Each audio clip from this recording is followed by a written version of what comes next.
A female CEO in a wheelchair sat alone at the wedding until a single dad asked, "Will you be my date? Will you be my date?" The voice was calm and gentle, like sunlight through leaves. Alina Whitmore looked up from her untouched glass of champagne. Her fingers tightened slightly around the armrest of her wheelchair. Her blue eyes locked onto the speaker. A man in a slightly wrinkled gray button-down shirt, sleeves rolled to his forearms, jeans faded at the knees. His brown eyes held a kind of easy steadiness. No pity, no hesitation, just presence. She blinked. "I don't dance," she replied curtly. "I'm paralyzed."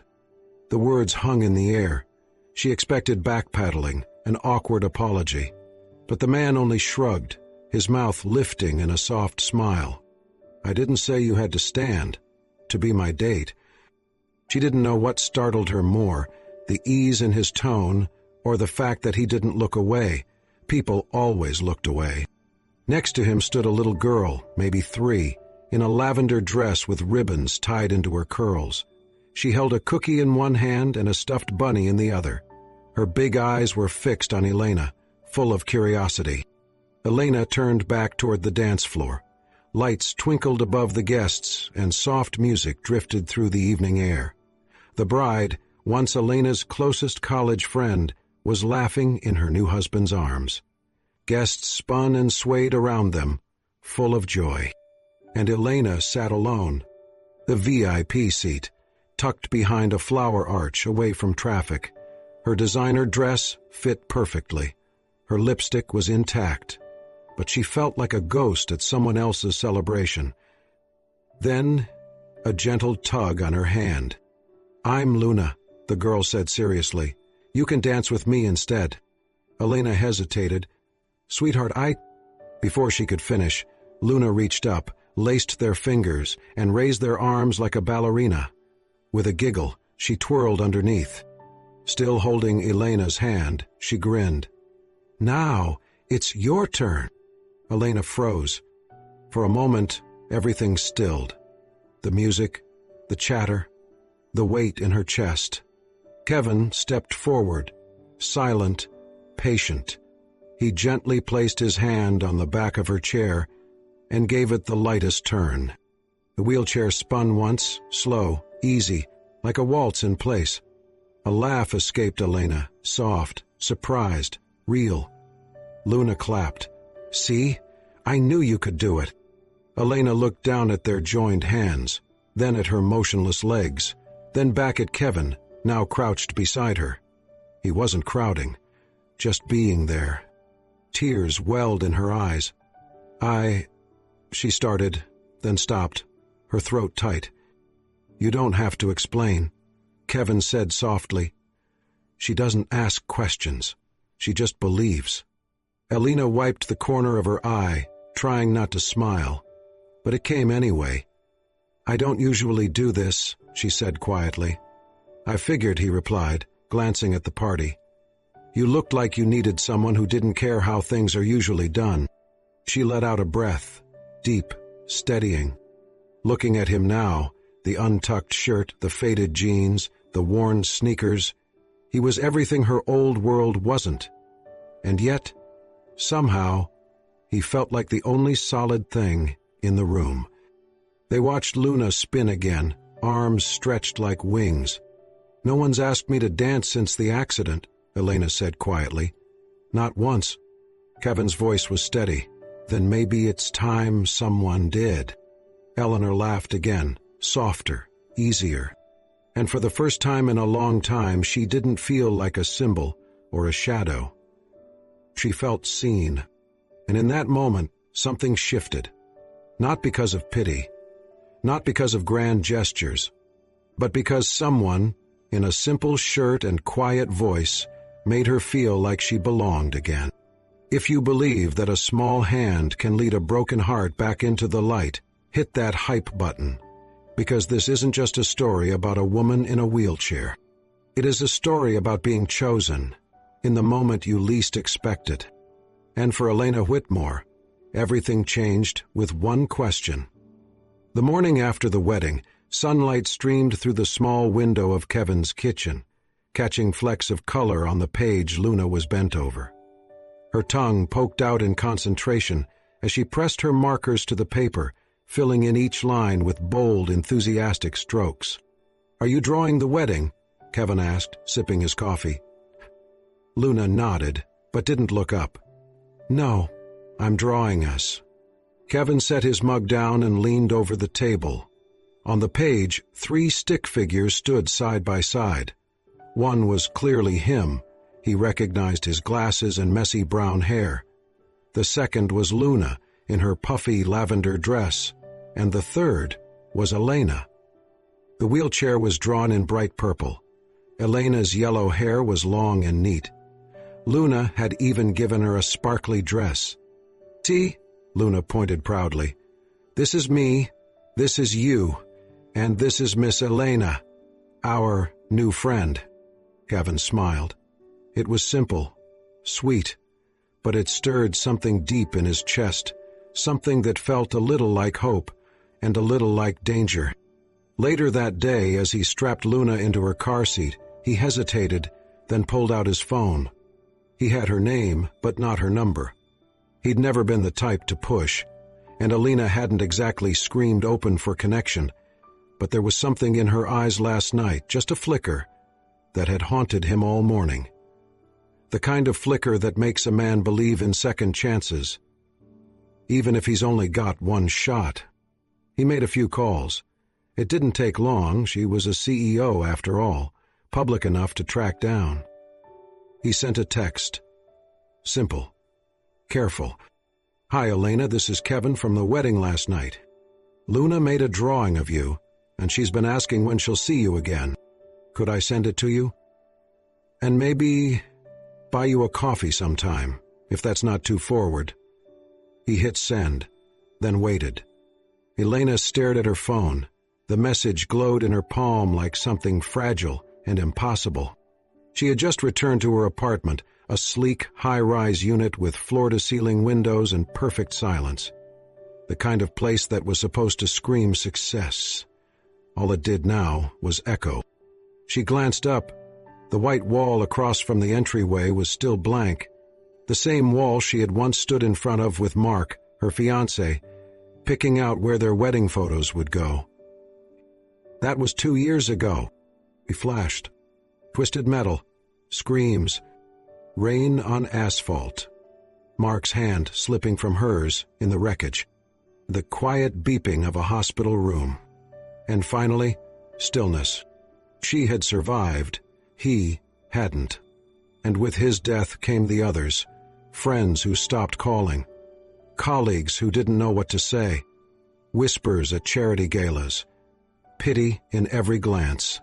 She'd retreated, built walls, became sharper, colder, more efficient. She had reinvented herself, Elena Whitmore, the unstoppable, unshakable CEO who made investors sit straighter in meetings and never asked for help.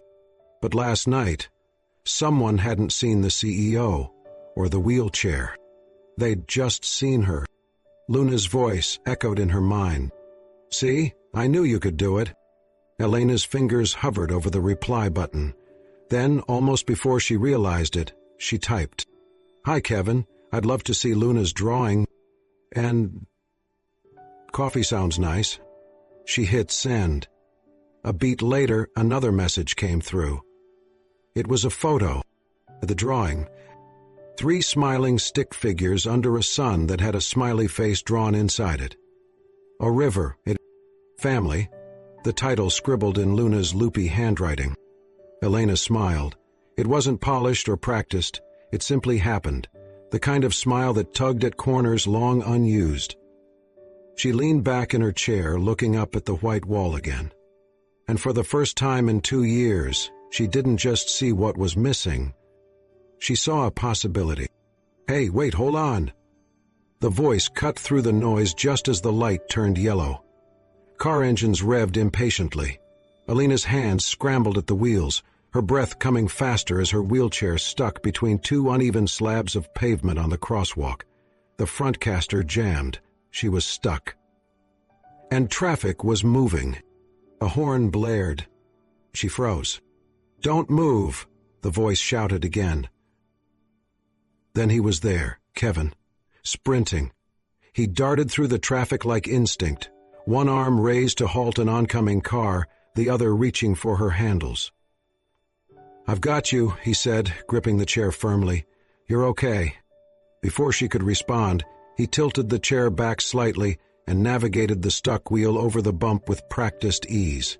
Within seconds, they were on the sidewalk again, the chaos of horns and engines fading behind them. Elena sat there, chest rising and falling, embarrassment mixed with a strange kind of relief. Kevin bent down slightly, hands still on the chair. "Are you hurt?" "No," she said quietly. "Just surprised." He straightened up, smiling gently. "That makes two of us. I didn't think I'd see you again outside my daughter's artwork." She let out a breath that might have been a laugh. "Neither did I." They stood there, the silence not awkward, just full. He rubbed the back of his neck. "Listen, we were just on our way to get dinner. There's this little Thai place 2 blocks down. Want to join us? Luna would be over the moon." Elena hesitated. But Luna's drawing had been taped to her fridge for 2 days now. "Sure," she said. "Why not?"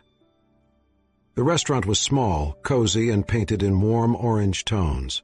Luna immediately pulled out a chair beside her own and insisted, "This is for Miss Elena."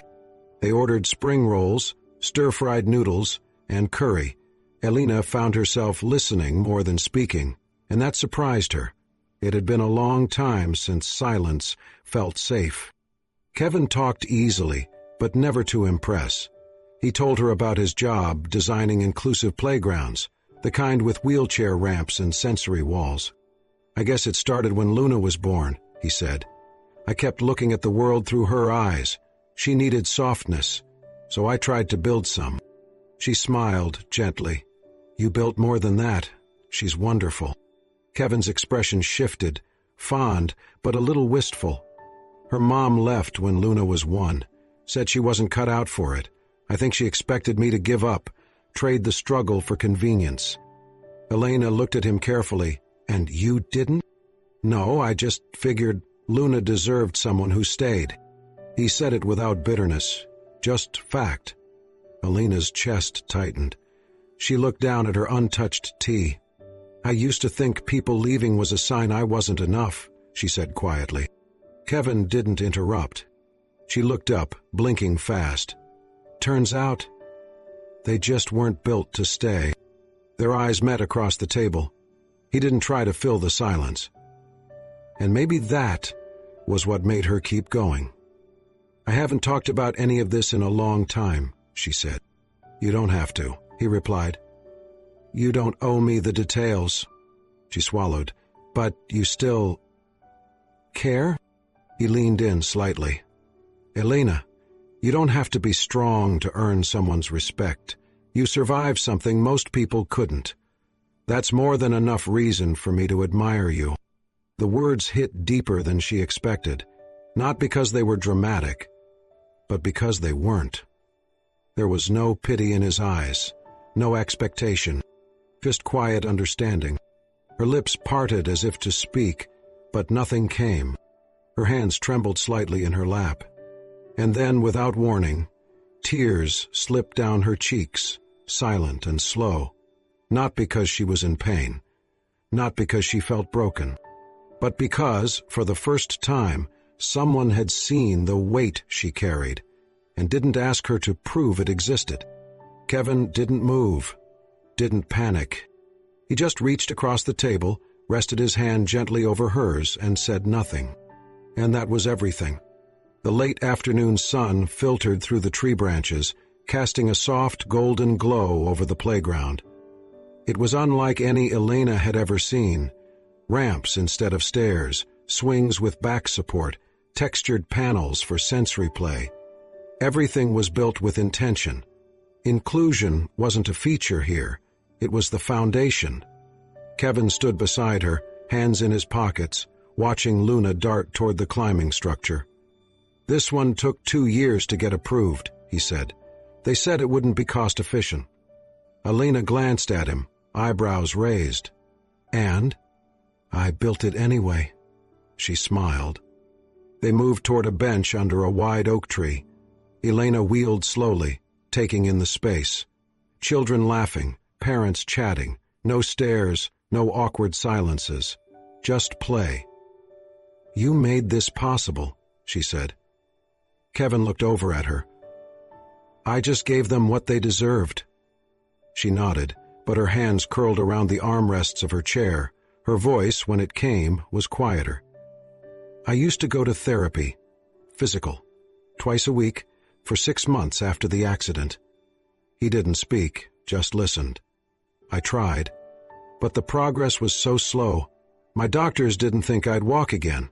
My fiancé left, friends stopped visiting. It got harder to believe in something no one else believed in. Kevin crouched beside her, one arm resting on the side of her chair. Do you believe in it now? I don't know, she admitted. It's easier not to hope. He tilted his head. What if we made it simple? No pressure. Just 2 steps a day, with someone who won't let go. Elena looked at him, unsure whether to laugh or cry. He stood and offered a hand. Come on, let me show you something. They moved to a quiet corner of the park, where a rubber mat covered the ground and parallel bars stretched across a short distance. Kevin locked the brakes on her chair. You trust me? She hesitated, then nodded. He gently placed one arm around her back, guiding her hand to the bar. All right, he said. 1 foot forward. That's all. Elena's muscles tensed. Her breath was shallow. Luna, Kevin called. We need a coach. The little girl came running, hands clapping. Okay, 1, 2, 3, go! Elena exhaled. Slowly, with effort, she shifted her right foot forward. Then the left. 1 step. 2. Her knees trembled. Kevin held firm. That's enough, he said. You did it. She nodded, lips tight. Back in the chair, her breath came in short gasps. Luna beamed. You're amazing. The next day, they returned. Then again the next. 2 steps, then 4. Luna counted with enthusiasm. Kevin never pushed too hard. He was there when she wobbled, when she wanted to quit. On the 5th day, Kevin stood behind her, one hand steady on her back. Let's see how long you can stand, he said. No walking, just breathe. Elena closed her eyes. Her fingers clenched the rail.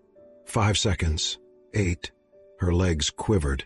10, 12, 15. Then, too much, her knees gave, but Kevin caught her. He eased her into the chair, but her face was already buried in her hands.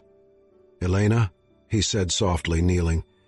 She shook her head, but not from shame. When she looked up, her cheeks were wet. I didn't think I could, she whispered. I forgot what it felt like, to believe in myself. Kevin reached up, brushed a strand of hair from her face. You didn't forget, he said. You just needed someone to remind you. Elena leaned forward, rested her forehead against his shoulder, and for a long moment he held her. No fanfare, no applause. Just steady, unwavering support. Above them, Luna's voice rang out from the monkey bars. Daddy, look, I can do it by myself. Elena smiled through her tears. So can I, she whispered. The ballroom shimmered with chandeliers, polished marble floors, and silver-trimmed linens. Waiters in black vests moved like shadows between tall glasses of champagne and practiced laughter. Elena moved with poise, her golden hair in a sleek bun, a navy gown tailored perfectly to her seated frame. Her eyes searched. There. Kevin stood at the edge of the room, holding a glass of water, stiff in a charcoal suit that didn't quite fit the designer setting.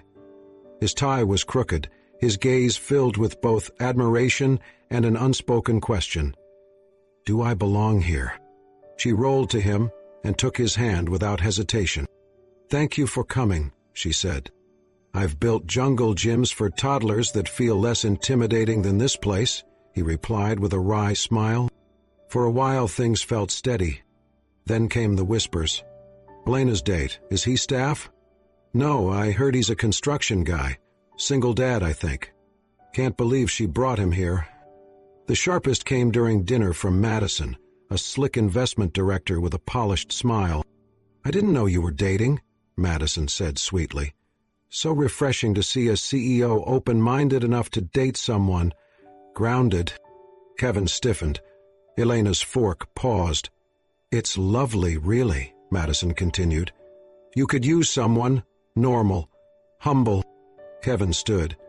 I'm going to get some air. Elena was after him in seconds, weaving between couture dresses and champagne flutes, slipping through the French doors into the cool night. Kevin, she called. He was halfway down the stone steps. Please don't walk away. He turned, jaw tight. I didn't want to make a scene. You didn't. That's the problem. I am the scene. I don't fit here. They look at me like I wandered in off the street, like I'm something you'll regret tomorrow. She wheeled closer. That's not true. I build playgrounds. You build empires. You build places where kids like Luna feel safe. You built a space where I felt safe. He looked away. I saw your face when Madison spoke. She flinched. I froze. Not from shame. From exhaustion. I've spent my life proving I belong in that room. When they mocked you, it felt like they mocked me for choosing real over expected. Kevin's eyes softened slightly. She caught his hand. I was scared, she said, that if I defended us, you'd think I believed you needed defending. He looked down at their joined hands. I don't need defending, he said. I need honesty.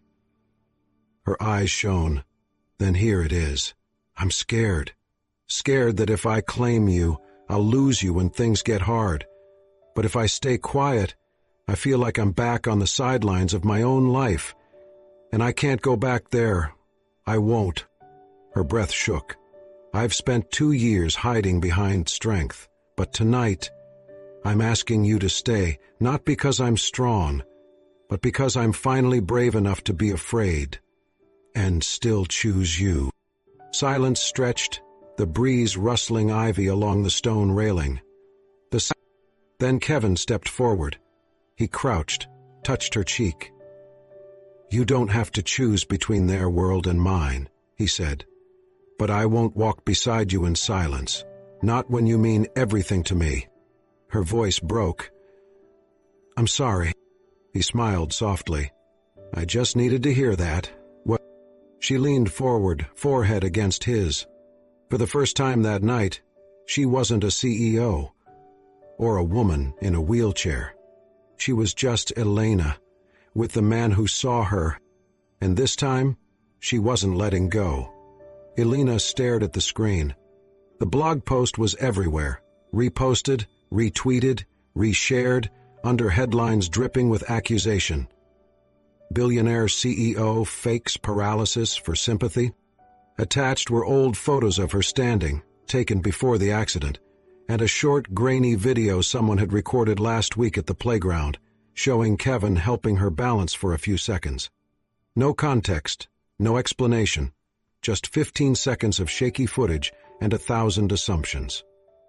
The blogger, someone she barely remembered meeting at a tech mixer last year, accused her of using her disability to rebrand her image after a year of declining profits. The article called her manipulative, calculated, and a master of emotional marketing. Hersher, the blogger's most famous article. She closed the laptop. Her hands trembled. By noon, the board had called an emergency meeting. By 5, they'd placed her on temporary leave, pending review. That night, the apartment was silent. She didn't respond to messages. She didn't check emails. She sat in the dark with only the city lights flickering across the ceiling and the soft hum of the wine cooler in the kitchen. Kevin called. She ignored it. Then came the knock. It was gentle, hesitant. She knew it would be him, but she didn't move. Another knock, a pause, then his voice, muffled through the door. "Elena, I read it. All of it." Still, she didn't move. Alina opened the door. Her voice cracked through the silence. "I can't." A pause. "Are you hurt?" "No, not physically." She could almost hear the frown in his voice. "Then why won't you let me in?" She closed her eyes. "Because if I do, I'll want to stay close. And if I stay close, you and Luna become targets too. They'll find something, twist something. I'm not going to drag you through this." The silence on the other side was long. Then, "You think I care about what people say on the internet?" She whispered. "You should." A sound, like him sitting down just outside the door. "I've dealt with judgment my whole life, Elena. When Luna's mom left, people said I drove her away. When I showed up at school with paint-stained jeans, they looked at me like I didn't belong in the pickup line. None of that broke me." She listened. Her heart hurt. "But do you know what would?" he continued, voice low. "Watching someone I love shut me out because she thinks she's protecting me, when all I want is to be in her corner." She flinched. "Kevin," he didn't let her finish. "I didn't fall for a perfect woman," he said. "I fell for the one who fights, who wakes up every day and chooses to keep going, even when it's hard. I chose the woman who took 2 steps, even when everyone said she'd never stand again." A tear slid down her cheek. "I chose you, Elena, not because you needed saving, but because you never gave up on yourself. And I won't let you give up now." She pressed her hand against the door, wishing it were thinner, wishing she were braver. "I don't know how to fix this," she whispered. "I don't need you to fix it," he replied. "I just need you to let me in." For the first time in days, the ache in her chest eased, just a little. She reached for the handle, paused, then slowly turned it. The door opened. Kevin stood there, soaked from the light drizzle outside, a quiet steadiness in his eyes that reached right into her storm. He didn't speak. He just stepped in and wrapped his arms around her. And for a moment, the world outside, the headlines, the judgment, the noise, faded. Elena buried her face in his shoulder. She didn't need to be strong tonight. She just needed to feel. He held her tightly, whispering, "You're not alone, not this time." And for once, she believed him. The screen blinked once, then twice, and Elena went live. She sat in her living room, a simple white sweater on, no makeup, no lighting, only afternoon sun streaming through the windows. Behind her, a stack of therapy bands rested on a chair, and Luna's drawing of the 3 of them was taped gently to the wall. For a moment, she didn't speak. Then, "My name is Elena Whitmore. Some of you know me as the CEO of VitalCore. Some of you know me from something far more personal." She inhaled, steadying her voice. "2 years ago, I was in a car accident. I lost the use of my legs. I also lost my fiancé, my sense of purpose, and for a long time, I thought I'd lost my worth." The comments started slow, then faster. Hearts, sad emojis, words like, "Stay strong," and "We see you." "But last week," she continued, "someone accused me of faking my injury, called me a liar, said I used my condition for attention. And while I could stay quiet, I realized silence protects the wrong people." She tapped a button. On screen, a short video began to play, grainy but alive. The wedding from weeks ago. Elena in her wheelchair, laughing, Luna spinning her hand, Kevin gently turning the chair, the crowd clapping. The first dance. Elena's eyes didn't leave the camera. That moment was real. That joy was real. I wasn't performing. I was living. For the first time in years, she bit her lip. I didn't share my recovery journey because I didn't want pity. I didn't want to be known for what I lost. But I'm learning vulnerability isn't weakness. Healing doesn't need to be hidden. Another breath. I've spent years trying to prove I belonged in boardrooms, filled with men who never once asked how I was really doing, And now I think I'm ready to stop proving anything." She smiled faintly. "I've stepped down as CEO, not because I'm ashamed, but because I want to live lighter, truer, slower. I want to love my life, not just lead it." The chat exploded. "You're incredible. Thank you for speaking up. This dance made me cry." One comment stood out. "We've been waiting for you to come home to yourself." Elena exhaled, then closed the live stream. She let the silence linger, but this time it didn't ache. Kevin stood in the doorway, a mug in hand, eyes soft. He didn't speak at first. He crossed the room, set the mug before her. "You were brave," he said, "and beautiful." Elena laughed softly. "I was terrified." "I know," he said. "That's what made it real." She reached for his hand. Then, unexpectedly, Kevin knelt beside her chair. No box, no ring, just him. "I don't have diamonds," he said, voice trembling. "I don't even have a question." Her breath caught. "I just have this," he whispered. "A promise. Let's walk through life, however long, however slow, together. And one day, when you can stand, and you're ready to dance for real," he paused, "I want to be the one holding you." Tears blurred her vision. It wasn't grand, it wasn't scripted, but it was everything. She placed a hand on his cheek. "Yes. Yes? Yes," she said again through tears. "Not because you saved me, not because you're perfect, but because I finally believe love doesn't have to hurt to be real." Kevin rose, pressed his forehead to hers. Neither spoke. Because sometimes, after a storm, the quiet is the answer. And this was the calm, not before the storm, but after it. After survival. After choosing to stay. After choosing each other. The garden was quiet. Gentle sunlight filtered through the canopy of trees, casting soft shadows on the grass. Rows of white chairs lined the aisle, each decorated with sprigs of lavender and small paper cranes, Luna's idea. At the front, Kevin stood waiting. He adjusted the cuffs of his shirt, took a slow breath, and looked toward the arch draped in fabric and wildflowers.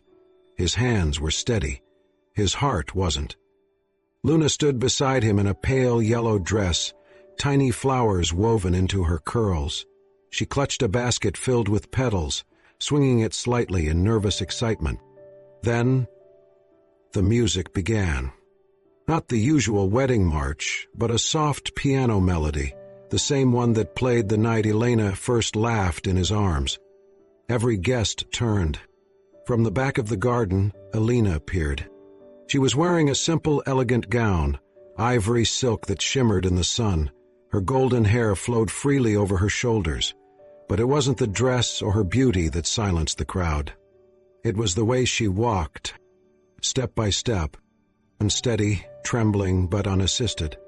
No wheelchair, no cane, just her, walking forward with every ounce of strength and will she had built over months of quiet, private battles. She didn't rush. She didn't smile wide. She simply walked.